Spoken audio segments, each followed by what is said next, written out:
আমি কিছু করিনি, তাই আমাকে অ্যারেস্ট করার কোনো মানে হয় না।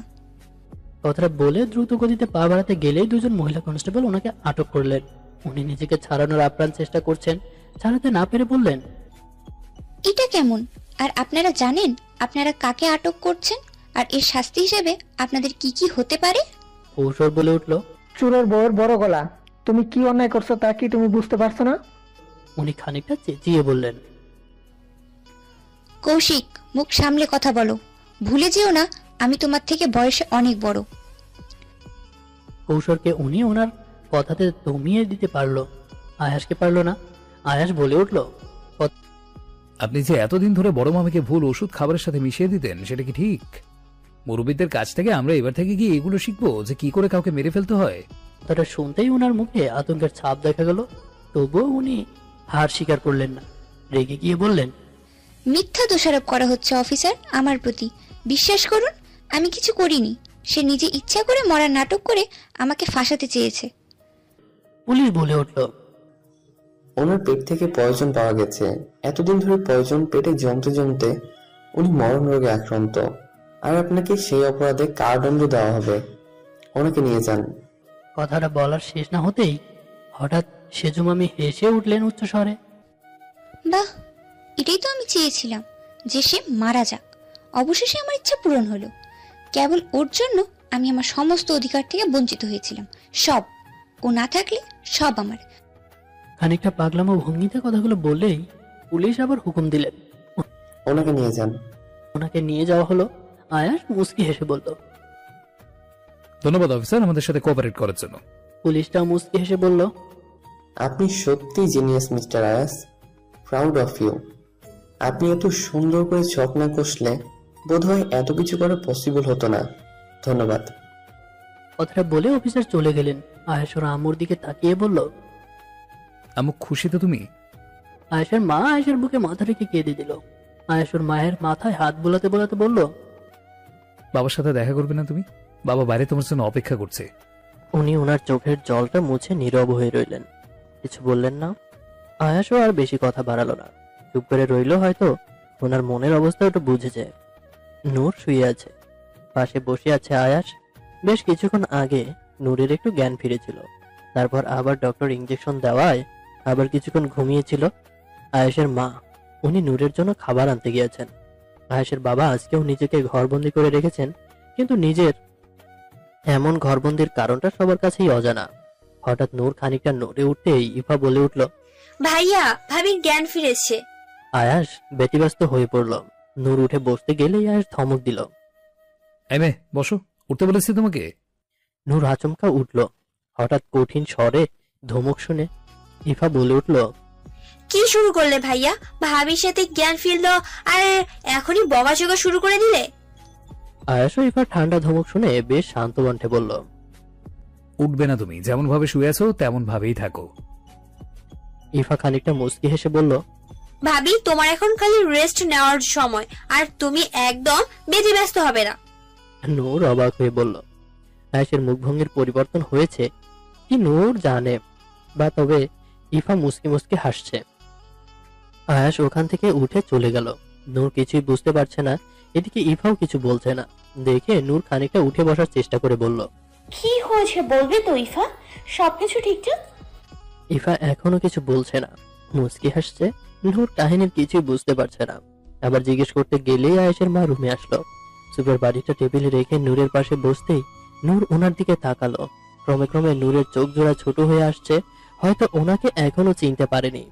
উনি নূরের দৃষ্টি লক্ষ্য করে বললেন, পৃথিবীর সবচেয়ে বড় অনুভূতি কি জানিস নূর? নূর এখনো আগের ন্যায় ওনার দিকে তাকিয়ে আছে। উনি কি বললেন সেটা হয়তো নূর গুরুত্ব দিয়ে দেখেনি, তাই কিছু উত্তর দিল না, ওনার দিকে তাকিয়ে রইল। নূর কিছু বলছে না, অথচ ওনার দিকে অদ্ভুত দৃষ্টিতে তাকিয়ে আছে দেখে উনি বললেন, কিরে, বুঝলি না? নূর এবার হতবাক হয়ে মাথা নাড়িয়ে বলল, আপনাকে তো ঠিক চিনলাম না। উনি এবার খানিকটা উচ্চস্বরে হেসে উঠে বললেন, আমি আয়েশের মা, মানে তোরও মা। আর আমার প্রশ্নের উত্তর তো তুই দিলি না, তাই আমি দিয়ে দিই, কেমন? আমার প্রশ্নের উত্তর হলো, পৃথিবীর সবচেয়ে সুখানুভূতি হলো মা হওয়ার অনুভূতি, মানে মাতৃত্ব। কথাটা শোনার সাথে সাথে নূর আয়েশের মাকে জাপটে জড়িয়ে ধরল। আয়েশের মা অবাক হলেন না, এমনটাই স্বাভাবিক। উনিও নূরকে আলতো হাতে জড়িয়ে ধরলেন, এক প্রকার শান্তি অনুভব করছেন। ইফাও মুচকি হাসছে। ঘড়ির কাঁটা বেশ কয়েকবার 12 ঘর অতিক্রম করছে, কিন্তু নূর এখনো আয়েশের মাকে ছাড়ছে না। দেখে উনি হালকা সুরে বলে উঠলেন, কিরে, কি হলো? একেবারে চুপ হয়ে গেলি দেখছি। কি বিশ্বাস করতে পারছিলাস নাকি? নূর ওনাকে জড়িয়ে ধরেই মাথা নাড়িয়ে বলল, আমার বিশ্বাস হচ্ছে না যে তুমি আমার সামনে আছো। কথাটা শুনেই ওনার হাসির শব্দটা বেশ উচ্চ হলো। পাশ থেকে ইফা বলে উঠল, ভাবি তোমাকে বলা হলো কি আর তুমি করছো কি? নূর একটু লজ্জা পেল। নিজের প্রেগন্যান্সি কথাটা ওর কানে যায়নি এমনটা নয়, ও শুনেছে, তবে সবকিছু একসাথে যেন বিষয়টা একটু অবিশ্বাস্য হয়ে উঠেছে ওর কাছে। খানিকটা লজ্জাও পাচ্ছে, ভাবলেই কেমন আলাদা এক প্রকার অনুভূতির মনে হচ্ছে। আয়েশের মা নূরকে ওনার কাছ থেকে সরিয়ে নূরকে সামনে এনে বললেন, কিরে, লজ্জা পাচ্ছিস? নূর মাথা নিচু করে লজ্জা পেয়ে বলল, না। উনি নূরের কপালে চুমু এঁকে বলল, শোন, এটা হলো পৃথিবীর সবচেয়ে পবিত্র অনুভূতি, হলো মাতৃত্বের অনুভূতি। এখন থেকে তুইও কারোর অস্তিত্ব বহন করছিস, তাই সব সময় নিজের খেয়াল রাখবি, আর তার তোদের সেই ছোট্ট পরিবারের কথা ভাববি। নূর মাথা নিচু করে শুনছে সব। নূরের লাজুক ভাব দেখে ইভা বলে উঠল, নাও, আর লজ্জে লাল হতে হবে না, আমরা তো আমরাই। নূর মাথা তুলে ইফার দিকে তাকাতে গেলেই আয়াস রুমে ঢুকলো। আয়াস রুমে ঢুকতেই নূরের মুখটা আর লজ্জায় লাল হয়ে গেল। আয়াস নূরের দিকে একবার তাকিয়ে দেখলো নূর ভীষণ রকম লজ্জায় পড়ে গেছে। আয়াস এবার ওর দৃষ্টি সরিয়ে ওর মাকে বলল, আমু ভাইকে ফোন করেছিলাম, ভাইয়া টিকিট কেটেছে, পরশু চলে আসবে। উনি আনন্দে উৎফুল্ল হয়ে বললেন, কত বছর ছেলেটাকে দেখি না, ভিডিও কলে আর চোখের জল আটকে রাখতে পারলাম না। আয়াস ওর মায়ের কাঁধে হাত রেখে বলল, আমু স্টপ ক্রাইং, ভাই আসলে না হয় মন খুলে কেঁদো। উনি মুচকি হেসে বলল, তা ওকে তুই ওই খুশির খবরটা দিয়েছিস? আয়াস মুচকি হেসে বলল, ইভা আগেই সব ভাইকে জানিয়ে দিয়েছে। ইভা উৎসাহের সাথে বলল, ওনার সাথে যখন সকালে কথা হলো তখন তো ডক্টর ছিল বাসায়, তাই ওনাকে জানিয়ে দিয়েছিলাম। আয়াস খানিকক্ষণ ইভার দিকে তাকিয়ে রইল, তারপর ইভার থেকে চোখ সরিয়ে নিয়ে বলল, যাই হোক, আমি ভাইকে এয়ারপোর্ট থেকে পিক করতে যাব। কথাটা বলে ইভা টেবিলের উপর স্যুপটা দিয়ে তাকিয়ে বলল, আমার এটা কি ঠান্ডা হয়ে গেছে? কথাটা শুনতেই প্রিয়ন্তী বলে উঠল, না, ওটা ঠান্ডা হয়নি এখনো, আমি তো সবে গরম করে নিয়ে আসলাম, এখনো খাওয়াও হয়নি। কথাটা শুনে আয়াস বলে উঠল, আচ্ছা ঠিক আছে, ওটা এখানে থাক, আমি ওকে খাইয়ে দিচ্ছি। উনি মুচকি হেসে নূরের কপালে চুমু দিয়ে বেরিয়ে যেতে নিলেই নূর খানিকটা লজ্জা আর ভয়ের খাতিরে একটু থতমত হয়ে বলল, তুমিও থাকো মামুনি। উনি আয়াসের দিকে তাকিয়ে আবার বলে উঠল, আমার একটু কাজ আছে, তুই খেয়ে নে, আমি আসছি। তাছাড়া আয়াস তো আছে। ইফা, চল আমরা যাই। নূর আয়াসের দিকে তাকালো, মুখে দুষ্টুমির রেশ। নূর আর কিছু বলতে পারলো না, মাথা নিচু করে বসে রইল। ইফা একটা হাসি দিয়ে বেরিয়ে যেতে নিলেই আয়াস থামিয়ে বলে উঠল, ইফা শোন। ইফা পিছন ঘুরে তাকালো, বলল, ভাইয়া বলো। ভাইয়ের সাথে তোর কথা হয়?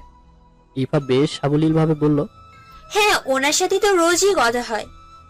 আয়াস মাথা নাড়িয়ে বলল, আচ্ছা তুই যা। কথাটা বলার সাথে সাথে ইফা চলে গেল। নূর হয়তো আয়েশের কথার মানে বুঝলো না। নূর চুপ করে আছে। তারপর আয়াস নূরের সামনে বসলো। নূর মাথা নিচু করে আছে দেখে আয়াসও মাথা ঝুঁকে নূরের দিকে তাকিয়ে বেশ সুরেলা কণ্ঠে বলল, আফু শোনা। কণ্ঠটা শুনতেই নূরের বুকের ভেতর মোচড় দিয়ে উঠল, গলা শুকিয়ে আসছে। মানুষটার অস্তিত্ব ও নিজের মাঝে বহন করছে। এখন কি বলবে ও? আয়াস এবার ওর শার্টের একটা বোতাম খুলে নূরের দিকে এগিয়ে যেতেই নূর চমকে উঠে বলল, জি বলুন।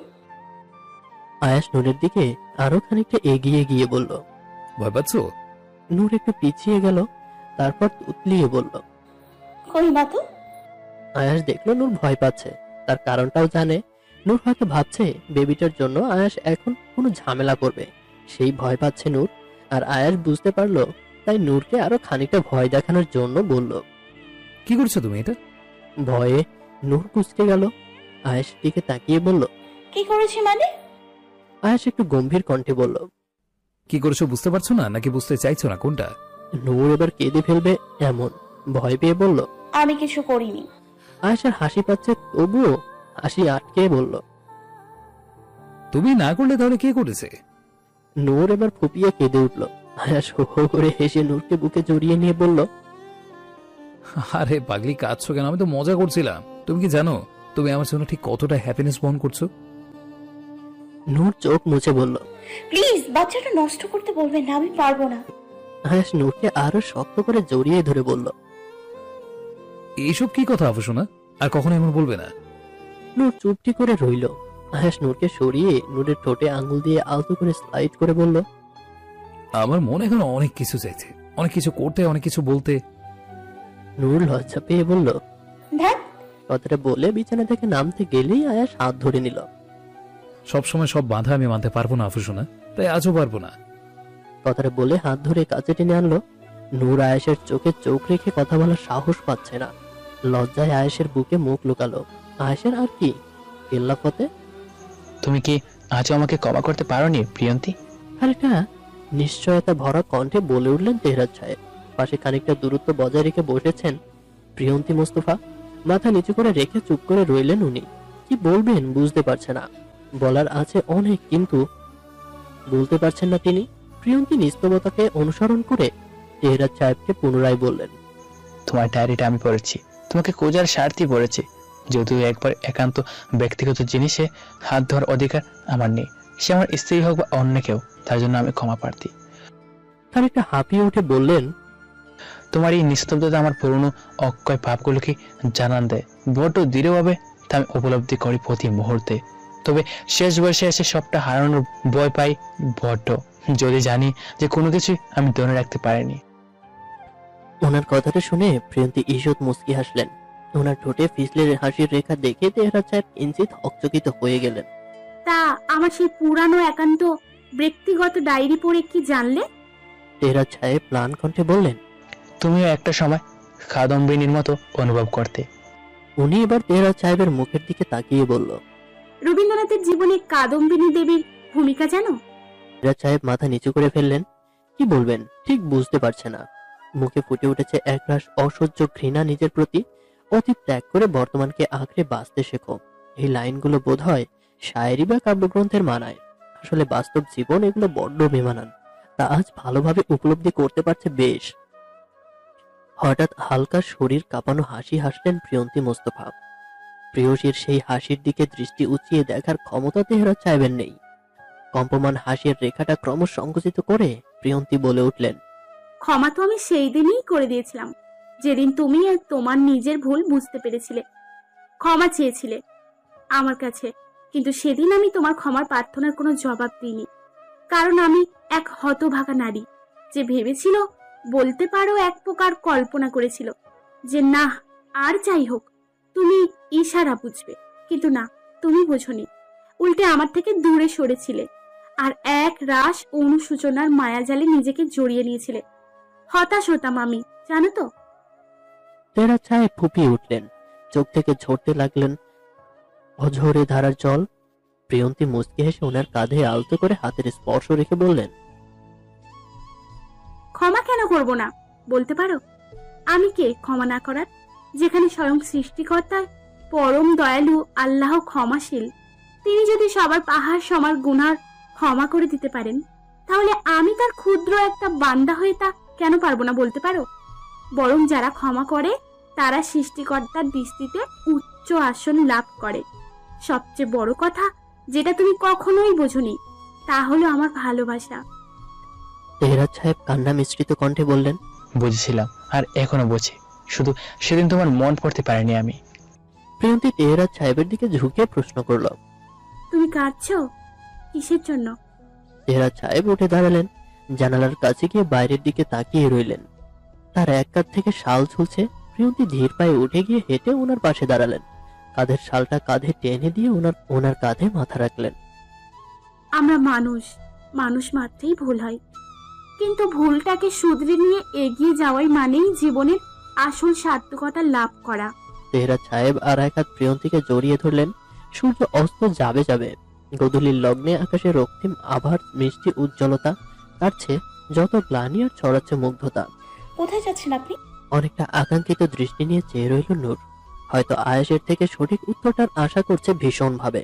আয়াস পিছন ঘুরে নূরের দিকে তাকিয়ে স্বাভাবিক ভঙ্গিতে বলল, কোনো দরকার? নূর ওর প্রশ্নের সঠিক উত্তর না পেয়ে মাথা নিচু করে নিয়ে মাথা নাড়িয়ে না সম্মতি জানালো। মানুষটা কি ওর মন বোঝে না নাকি বুঝতে চায় না, না হলে এমন একটা প্রশ্নের এমন উত্তর ওর কাম্য নয়। আয়াস নূরের মুখের দিকে চেয়ে বলল, আমি আসছি। নূর একটু কষ্ট পেল তবুও বলল। শুনুন, আয়াস পুনরায় পিছন ঘুরে বলল। কি? নূর বেশ আলতো স্বরে বলল, রাজকুমারী সেই ছোট্ট বোনের কাহিনীটা তো এখনো বললেন না। আয়াস নূরের প্রশ্নের উত্তরে বেশ রুক্ষ কণ্ঠে জবাব দিল। সময় হলে নিশ্চয়ই বলবো। নূরের চোখের কোণে জল। আচ্ছা, মানুষটা কি হৃদয়হীন? প্রশ্নটা ভীষণভাবে কড়া নাড়ে নূরের মনে। তার এই হঠাৎ বর্ষণের মতো রুক্ষ মেজাজের কিছু উত্তর নূরকে আহত করে। মনে মনে মন খারাপের রেশটা একেবারেই কমাতে নূর বলল, যাওয়ার পথে খালামণিকে ডেকে দেবেন। আয়াস সম্মতি জানিয়ে বলল। কোন দরকার? নূর এবার খানিকটা রেগে গেল, বেশ তীক্ষ্ণ মেজাজে উত্তর দিল। দরকারি কি কোনো মানুষকে প্রয়োজন হয়? আপনি বোধহয় দরকারি সবাইকে চান, তা কখনো নিজের রসনাতৃপ্ত খরচ জন্য বা নিজের অন্তরের জ্বালা মেটাতে? কথাটা বলে নূর ছলছল চোখে মুখ ঘুরিয়ে নিল অন্যদিকে। মানুষকে এই সহজ মনে হয় তো এই কঠিন। আয়াস মুচকি হেসে রুম থেকে বেরিয়ে গেল। নূরের চোখ থেকে আপনা আপনি জল গড়িয়ে পড়ল। ঝটপট চোখের জল মুছে নূর ফোনটার দিকে তাকালো। ফোনের ওয়ালপেপারে একটা বাচ্চার ছবি দিয়েছে নূর। সেটা দেখেই ওর মন ভালো হয়ে গেল। আর কয়েক মাস পর ওরও একটা ফুটফুটে বেবি হবে। তাকে নিয়ে কত কল্পনার জাল বুনছে নূর। কথাগুলো ভাবতে ভাবতেই খালামণি আসলেন। ওনার গলা ভর্তি হাসি, বেশ উৎফুল্ল হয়ে বললেন, কি নূর, কেমন আছো এখন? বমি পাচ্ছে নাকি? নূরও ওনার দিকে তাকিয়ে মুচকি হেসে বলল। না। উনি নূরের পাশে বসে বললেন, শাশুড়িকে পেয়ে আমাকে ভুললে চলবে? যতই হোক আমি কিন্তু তোমার খালামণি, সেটা ভুলো না। খালামণির শব্দটা শুনে নূরের প্রশ্নটা যেন আরো সহজ হয়ে গেল। নির্দ্বিধায় বলল, একটা প্রশ্ন করি খালামণি। উনি নূরের মাথায় হাত বুলিয়ে বলল, দূর পাগলি, জিজ্ঞাসা করার কি আছে, বলো কি বলবেন। আপনি সত্যিই কি আয়েশের নিজের খালামণি? কথাটা বলে নূর ওনার মুখের দিকে তাকালো। উনি কথাটা ঠিক কতটা গভীরভাবে ভেবেছেন তা ওনার মুখ থেকে বোঝা সম্ভব নয়। কিছুক্ষণের জন্য নূর ভাবলো যে উনি হয়তো কষ্ট পেয়েছেন নূরের এমন প্রশ্ন, তাই নূর উত্তেজিত হয়ে বলল, সরি, আসলে আমি এভাবে বলতে চাইনি খালামণি। আমি কৌতূহল বশত একটা ভুল প্রশ্ন করে ফেলেছি, কষ্ট পেও না। ওনার চোখের কোণে জল দৃশ্যমান, তা নূরের কাছে স্পষ্ট। নূরের বুকের ভেতর মোচড় দিয়ে উঠল। অজান্তেই ওনাকে কষ্ট দিয়ে ফেলেছে ও। এখন নিজেও ভীষণ কষ্ট পাচ্ছে। নূরকে এবার উনি বলে উঠলেন, রক্তের সম্পর্ক না থাকলেও আমি তোমাদের খালামণি নূর। অনেক ভালোবাসি তোমাদেরকে। কত বছর ধরে এই বাড়িতে আসি তার হিসেব নেই। আমি যখন এই বাসায় প্রথম এসেছিলাম তখন আয়ানের বয়স 10 আর আয়েশ ছিল 7 বছরের। জানো তো, ওদের দুই ভাইয়ের একে অপরের প্রতি ভালোবাসা দেখে আমি অবাক হতাম। এত অল্প বয়সে ওদের মাঝে যা ভালোবাসা। নূর স্বস্তি পেল, কৌতূহল বশত জিজ্ঞেস করলো, মানে বলতে তেমন কিছু না। আসলে দুটো ছোট বাচ্চা এক বাসাতে থাকলে তাদের মধ্যে তো খুঁটিনাটি বিষয় ঝগড়া হয়, কিন্তু আয়াস আর আয়ান কখনো নিজেদের মধ্যে ঝগড়া করতো না। বরং ওদের একে অপরের বিরুদ্ধে বাইরের কেউ কথা বললে ওরা তখন খুব রেগে যেত। তখন অনেক ঝামেলা করতো তাদের সাথে। আহান ছিল বড্ড দুষ্টু প্রকৃতির, কিন্তু আয়াস বরাবরই অনেক শান্ত। নূর অবাক হয়ে বললেন, সত্যি? উনি বললেন, আয়েশ কখনো রেগে আর উচ্চস্বরে কথা বলে না, আর অনেক শান্ত এখনো, আর বড্ড মেধাবী। না হলে কি আর সায়েন্টিস্ট হতে পারে? তোমাকে একদিন বলছিলাম না ওর ডিগ্রির কথা? নূর মাথা নাড়িয়ে সম্মতি জানালো। উনি আবার বললেন, আমি প্রথমে এই বাসাতে এসেছিলাম আয়ান আর আয়াসের হাত ধরেই। তখন ইফার বয়স 1.5 বছর। আমার বিয়ে 2 বছর পর আমার স্বামী দ্বিতীয় বিয়ে করে আমার উপর অত্যাচার করলে আমি বাড়ি ছেড়ে বেরিয়ে আসি। এক রাত্রি রিফাকে নিয়ে কোথায় আশ্রয় না পেয়ে রাস্তার মাথায় গোজার ঠাই হয়। একদিন ইফাকে নিয়ে এলাকার একটা দোকানের পাশে বসেছিলাম। আমার চোখটা লেগে এসেছিল, বেশ ঘুম পাচ্ছিল আর ঘুমিয়েও পড়ি। তখন আয়াস আর আহান দুই ভাই ব্যাডমিন্টন খেলার জন্য সাইকেলে করে যাচ্ছিল। হঠাৎ কেউ ইফাকে নিয়ে পালাচ্ছিল। তা ওরা বুঝতে পারে। তার পিছু নিতে গিয়ে তাকে পিছন থেকে সাইকেলে ধাক্কা মারলে চোর মাটিতে পড়ে যায়। ইফা ব্যথা পেয়েছিল বেশ, জ্বরও চলে এসেছিল। তারপর ছোট ইফাকে আহান কোলে করে আমার কাছে নিয়ে আসে। তারপর ওরাই আমাকে ওদের বাড়িতে নিয়ে যায়। ভেবেছিলাম জমিদার বাড়ির বড় বড় মানুষরা আমাকে আর আমার মেয়েকে তুচ্ছ তাচ্ছিল্য করবে, কিন্তু না, তারা আপন করে নিয়েছিল আমাদেরকে। তারপর থেকে আয়াস আর আহান আমারও ছেলে হয়ে গেল। কত স্মৃতি জড়িয়ে আছে এ বাড়িতে। ভাবি নিখোঁজ হলে আমি ওদের খালামণির মতো সবকিছু পালন করতাম। বড্ড ভালোবাসি ওদের। তেহেরাত ভাইয়া আর পিয়ন্তি ভাবি আমাকে কখনো কাজের লোকের চোখে দেখেননি, নিজের বোনের মতোই ভাবেন, তাই আমি ওদের খালামণি। ওনার চোখের জল মুছিয়ে নূর ওনাকে জড়িয়ে ধরলেন। প্রত্যেকটা মানুষের জীবন একটা দীর্ঘ কাহিনী থাকে, তা আমরা কখনো জানি, আবার কখনো অজানাই থেকে যায়। উনি চোখের জল মুছে বললেন, যাই হোক, আমি তোমাদের খালামণি, বুঝলে? নূর মুস্কি হাসলো। উনি বললেন, অনেকক্ষণ তুমি কিছু খাওনি, তোমার জন্য খাবার নিয়ে আসছি। না, আমার খিদে নেই খালামণি। বললেই হলো, এখন থেকে বেশি বেশি খাবে, ইচ্ছা না থাকলেও খাবে। আমি খাবার আনছি, তারপর আবার গল্প করব। আর আয়াস ভীষণ রকম বাচ্চা প্রেমী। আয়াস বাচ্চাদেরকে খুব ভালোবাসে, তাই নিজের বাচ্চার অযত্ন হলে তোমার আর রক্ষা নেই। নূর মুস্কি হাসলো। কথাটা বলে উনি বেরিয়ে গেলেন। এই বাড়ির মানুষরা কত সহজে সবাইকে আপন করে নেয়, কিন্তু আয়াস? ওনার সব রাগ কি শুধু আমার জন্যই প্রযোজ্য? উনি তো সবার উপর রাগ দেখান না, তাহলে আমার উপরেই কেন খালি রাগ দেখান? ওনার ডেভিল রূপটা কেন শুধু আমার জন্যই? নূরের মনে এই প্রশ্নগুলো জেগে উঠল। পাশ ফিরে বাড়ির দিকে তাকালো নূর। ঘড়ির কাঁটা রাত ৮টা ছবে ছবে। সেই দুপুরে আয়াস বেরিয়েছিল, তারপর এখনো ফেরেনি। নূর জিজ্ঞাসা করলেও আয়াস কখনো ঠিকঠাক উত্তর দেয় না। তবে নূর আয়াসের এমন ব্যবহারে কষ্ট পায়, শুধু কখনো প্রকাশ করে, নিজের অভিযোগটা আয়াসের কাছে জানান দেয় না। একরাশ বিরক্তি নিয়ে কিছু বলল নূর। পুনরায় পাশ ফিরে শুয়ে পড়তেই হঠাৎ বমি আসতেই ধরফরিয়ে উঠে গেল। আজকে সারাদিন বমির প্যারায় ও কুপকাত। তাড়াতাড়ি করে ওয়াশরুমে ঢুকলো নূর। হড়হড়িয়ে বমি করলো। সারাদিন ধরে যা খাচ্ছে সবই বমি হয়ে যাচ্ছে, শরীর থেকে বেরিয়ে আসছে। ভীষণ রকম অস্বস্তি কাজ করছে শরীরের মাঝে।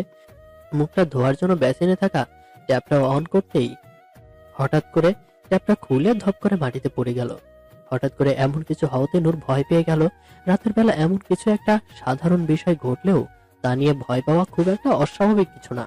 নূর ভয় পেয়ে সরে গেল, আর একটু হলে কলটা খুলে ওর পায়ে পড়তো। নূর পাশের হ্যান্ড শাওয়ারটা অন করে মুখটা পরিষ্কার করতে নিলেই হঠাৎ ফরমালিনের গন্ধে ওর শরীর তীর করে উঠল। নূর বিদঘুটে ফরমালিনের গন্ধ পেয়ে এদিক ওদিক তাকাতে লাগলো। বুঝতে পারছে না হঠাৎ ওয়াশরুমের ফরমালিনের গন্ধ কোথা থেকে আসবে। নূর সহ্য করতে না পেরে তাড়াতাড়ি ওয়াশরুম থেকে বেরিয়ে এলো। শাড়ির আঁচলটা দিয়ে মুখ মুছে আবার বিছানায় শুয়ে পড়লো। এপাশ ওপাশ করছে, ঘুম আসছে না, বরং ফরমালিনের গন্ধটা আরো বেশি ছড়াচ্ছে। খানিকক্ষণ দীর্ঘ বিরতি নিয়ে শ্বাস নিতে লাগলো, যাতে গন্ধটা কম আসে নাকে। ইতিমধ্যে ফরমালিনের সাথে আরো অনেক রকম গন্ধ ভেসে আসছে ওর নাকে। নূর দেখলো যে ওয়াশরুমের দরজাটা খোলা আছে, আর সেদিক থেকে গন্ধটা বেশি ছুটছে। তাই নূর আবার উঠে দরজাটা বন্ধ করে দিল। বিছানায় শুয়ে পড়তেই আয়েশের কথা মনে পড়ল। আবার ঘড়ির দিকে তাকালো। ঘড়ির কাঁটা থেমে নেই, থেমে আছে হয়তো ওর নিজের সময়। চোখ বন্ধ করতেই খট করে একটা কথা মাথায় ঘুরপাক খেতে লাগলো। তা হলো, আয়াস সায়েন্টিস্ট। নূর চোখ খুলে উঠে বসলো। ভাবনা আসছে অনেক রকম। আচ্ছা, উনি সত্যি কি সায়েন্টিস্ট? প্রশ্নটা নিজে নিজে করার পরই আবার নিজে বলে উঠলো যে না হওয়ার কি আছে, উনি তো অনেক পড়াশোনা করেছেন। আবার প্রশ্ন জাগলো। আচ্ছা, উনি আমার মতো এত কম পড়াশোনা জানা মেয়েকে কেন বিয়ে করলেন? ওনার তো সায়েন্টিস্টের সাথেই বিয়ে হওয়ার কথা। উনি কেমন সায়েন্টিস্ট? ওনার গবেষণার বিষয় কি? সবশেষে যে প্রশ্ন এসে নূর থেমে গেল। ওনার না একটা গোপন কক্ষ আছে, সেটা কোথায়? কথাটা ভাবতেই নূর তাকালো ওয়াশরুমের দিকে। দ্বিতীয়বার আর কিছু ভাবলো না, জলদি ছুটে গেল ওয়াশরুমের দিকে। ওয়াশরুমে ঢুকে ভিতর থেকে নূর দরজা বন্ধ করে দিল। ওয়াশরুমের ভিতর গন্ধে ভরে গেছে। ল্যাবে যেমন বিভিন্ন কেমিক্যালের গন্ধ থাকে, ঠিক তেমনটাই। শাড়ির আঁচলটা হলো ভরসা, সেটা দিয়ে নাকের কাছে শক্ত করে চেপে ধরলো, না হলে ওর ক্লান্ত শরীর বেহুশ হওয়ার জন্যই যথেষ্ট। নূর এদিক ওদিক তাকাতে লাগলো, কোথা থেকে গ্যাস আসছে তা খুঁজতে লাগলো। না পেরে নূর এবার একটা দেওয়ালে ধাক্কা মারলো। কিছুই হলো না, উল্টে ব্যথা পেল। হাতে লেগেছে বেশ। বিরক্ত হয়ে আরেকদিকে তাকালো। বেশ কিছুক্ষণ খোঁজাখুঁজির পরেও লাভ হলো না। বিরক্ত হয়ে বেরিয়ে আসতে নিলেই দেখলো দেওয়ালের একটা জায়গাতে একটা স্ক্রু দিয়ে আটকানো। উপেক্ষা করতে চেয়েও পারলো না নূর। স্ক্রুটাকে হাত দিয়ে টানতে সেটা আরো দেয়ালের ভিতর ঢুকে গেল। নূর বুঝলো আদৌ এটা কোনো স্ক্রু না, এটা বোতাম জাতীয়। স্ক্রুটাতে হাত দিতেই নূর দেখলো সেখানে জলের ট্যাপটা ছিল। সেখানকার একটা সুড়ঙ্গ থেকে আপনা আপনি ছোট একটা চাবি বেরিয়ে এলো। আচমকায় এমন আশ্চর্য কিছু হওয়াতে নূর বেশ অবাক হলো। চাবিটা নিতে গিয়ে হাত কাঁপছে, কি করবে বুঝতে পারছে না। অনেক ভয়ে ভয়ে চাবিটা হাতে নিতেই সেটা আপনা আপনি আবার ভেতরে ঢুকে গেল। চাবিটা নিয়ে এবার কোথায় কি করবে নূর বুঝতে পারছে না। চাবিটা নিয়ে ওয়াশরুমের দিকে তাকালো, কিছু বুঝছে না। যেখানে থেকে চাবিটা বেরিয়ে এলো সেই জায়গাটা একটু ভালো করে দেখতে লাগলো। ভয়ও লাগছে, যদি আয়েশ চলে আসে তো। নূর জায়গাটা দেখতে দেখতে হঠাৎ দেখলো সেখান থেকে তবে খুব ভেতরে একটা চাবি রাখার জায়গা। নূরের মুখে হাসি ফুটে উঠলো। ঝটপট চাবিটা রাখতেই দেওয়ালটা হঠাৎ একটা দরজার মতো খুলে গেল। নূর ভয়ে চমকে এলো। এতদিন যেটা দেওয়াল হিসাবে ভাবতো আর আজকে সেটা দেখছে একটা দরজা। নূর ভয়ে ভয়ে সেদিকে উকি দিল। দেখলো লিফটের যেমন ছোট কুঠুরি হয় ঠিক তেমনি একটা কুঠুরি। সেখানে নূর ঢুকবে কিনা ভাবছে। ঢুকতেও বেশ ভয় পাচ্ছেন, কারণ ভেতরে কোনো আলো নেই। যদি সেটা না চলে, নূর যদি ওখানে বন্দী হয়ে থাকে তো। সেদিকে তাকাতেই দেখলো হঠাৎ সবুজ রঙের একটা আলোর রেখা ভেসে উঠলো। ওয়েলকাম নূর ওর পেটের দিকে তাকিয়ে বলল, আমাকে ক্ষমা করিস পুচকু, অনেক রিস্ক নিয়ে যাচ্ছি, ফিরবো কিনা জানি না, তবে তোর মাম্মাম তোকে অনেক ভালোবাসে। কথাটা বলে নূর ভিতরে ঢুকতেই দরজাটা বন্ধ হয়ে গেল। ভিতরে ঘুটঘুটে অন্ধকার। নূর ভয়ে চোখ বন্ধ করে আছে। হঠাৎ তীব্র গতিতে লিফট চলতে শুরু করলেই নূর আহ করে চিৎকার করে উঠল। কয়েক সেকেন্ড পর হঠাৎ লিফট থেমে গেল আর দরজাটাও আপনা আপনি খুলে গেল। নূর বেরিয়ে এসে দেখলো বিরাট একটা হল ঘর, চারদিকে আলোয় পরিপূর্ণ। চারদিকে এই সেই কত অ্যাসিড। আশেপাশে বেশ কয়েকটা কঙ্কাল দেখে নূর কেঁপে উঠল। চলে এসেছে কিন্তু ফিরবে কি করে সেটাও জানে না। সামনের দিকে এগিয়ে যেতেই দেখলো একটা কফিন জাতীয় জিনিস। নূর সেদিকে এগিয়ে গেল দেখার জন্য যে কি আছে। কফিনটা খুলতেই দেখলো অনেক ঔষধ দিয়ে প্রিজার্ভ করা ডেড বডি। নূরের মাঝে যেন কোনো ভয় কাজ করছে না। কাপড়টা সরিয়ে মুখটা দেখতে যাবে তখনই কেউ একটা গাঢ় কণ্ঠে বলে উঠলো, নূর। নূরের কলিজা কেঁপে উঠলো, হাত কাঁপতে লাগলো। পা দুটো আর স্থির নেই, সামনে করে তাকাবে সে শক্তি ওর মাঝে নেই। আর একবার আওয়াজ কানে এলো, নূর। নূর এবার ঝটপট সোজা হয়ে সামনে তাকালো। দেখলো ওর আম্মু ওর সামনে দাঁড়িয়ে আছে আর মুখে আছে এক অদ্ভুত হাসি। নূর সামনের দিকে তাকিয়ে সবকিছু ঘোলাটে দেখলো। জ্ঞান হারালো নূর, সাহসে কুলিয়ে উঠতে পারলো না ও। এত কিছু দেখার জন্য ও প্রস্তুত ছিল না। জ্ঞান হারালো নূর, আর বেশি কিছু দেখার ভার সুযোগ হলো না ওর। তারপর কখন ওর জ্ঞান ফিরলো মনে নেই, তবে যখন চোখ খুললো তখন পাশে বসে থাকা মানুষটাকে দেখে অনেক বেশি অবাক হলো ও। ওর মা বসে আছে ওর পাশে, ওর হাতে হাত রেখে। কিছুক্ষণের জন্য নূর স্তব্ধ হয়ে গেল, বুঝতে পারছে না এটা কি কোনো মিরাক্কেল নাকি মরিচিকা। আশেপাশের কাউকে দেখছে না, কারোর উপস্থিতি ওর জানান দিচ্ছে না ওর মা ছাড়া। মা মেয়ে কিছুক্ষণ নিজেদের দিকে চাওয়াচাওয়ি করতে লাগলো। একটা সময় নূরের মায়ের চোখ থেকে জল গড়াতে লাগলো। দেখে নূর বুকের ভেতরে মোচড় দিয়ে উঠলো, তাহলে এটা কি সত্যি? নূর ওর মাকে হঠাৎ জাপটে জড়িয়ে ধরলো। হাঁপাচ্ছে নূর, বিশ্বাসই হচ্ছে না যে ওর মা এর কাছে। আশেপাশের সবাই ওদেরকে ঘিরে রয়েছে। নূর ওর মাকে জড়িয়ে ধরে এবার কেঁদে ফেললো। নূরের মাও নূরকে জড়িয়ে ধরে কাঁদছেন। মা মেয়ে এই হৃদয় ভাঙা কান্না সকলের মনকে মোমের মতো গলিয়ে দিল। প্রিয়ন্তী মোস্তফাও কেঁদে ফেললেন, শাড়ির আঁচল দিয়ে চোখটা মুছলেন। নূরও মায়ের দিকে তাকালেন। ওর মা নূরের চোখটা মুছিয়ে দিয়ে নূরের কপালের ভালোবাসার পরশ এঁকে দিলেন। নূর এখনো কেঁদেই চলেছে। ওনার দিকে তাকিয়ে দূর থেকে সবটা দেখছে আয়াস। আয়াসের মা ওনার ভাঙা কণ্ঠে বললেন, আমার মেয়েটা এত বড় হয়ে গেল, আমি তো জানতেই পারলাম না। হ্যাঁ। নূর এবার দ্বিগুণ স্বরে কান্না করে উঠল। আম্মু। উনি নূরকে আরো শক্ত করে জড়িয়ে ধরলেন। সকলেই চুপচাপ। দূরে দাঁড়িয়ে আছেন আরাফাত সাহেব। ওনার চোখ থেকেও আজ জল ঝরছে। ভীষণ রকম খুশি তিনি, তবে ভয় পাচ্ছে অপমানিত হওয়ার আর তীব্র ঘৃণা পাওয়ার জন্য। যদি সবাই ওনাকে দূরে সরিয়ে দেয় তাহলে উনি কিসের ভিত্তিতে বাকিটা জীবন পার করবে? হৃদয় থমথমে মুখে দাঁড়িয়ে আছে। ছেলেরা এত সহজে ভেঙে পড়ে না, কঠিন সময়েও নিজেদের পরিবারকে পাথরের মতো শক্ত করে রাখে, তাই রেদওয়ান ও হয়তো এখনো ঠিক তাই করছে। নূরের মা নূরকে ছাড়িয়ে বললেন, কি হয়েছে নূর? এত কাঁদে কেউ? তুমি কাঁদলে তোমার বাচ্চাটাও যে কষ্ট পাবে। নূর কান্নার বেগ কমিয়ে বলল, তোমাকে আমি কত দিন দেখি না, আম্মু তার হিসেব নেই। তুমি কি আমাকে একটু ভালোবাসতে না বলো? এমন কেন? তুমি আমাকে ছেড়ে কেন চলে গিয়েছিলে? কথাটা শোনার সাথে সাথে আয়াস রুম থেকে বেরিয়ে গেল।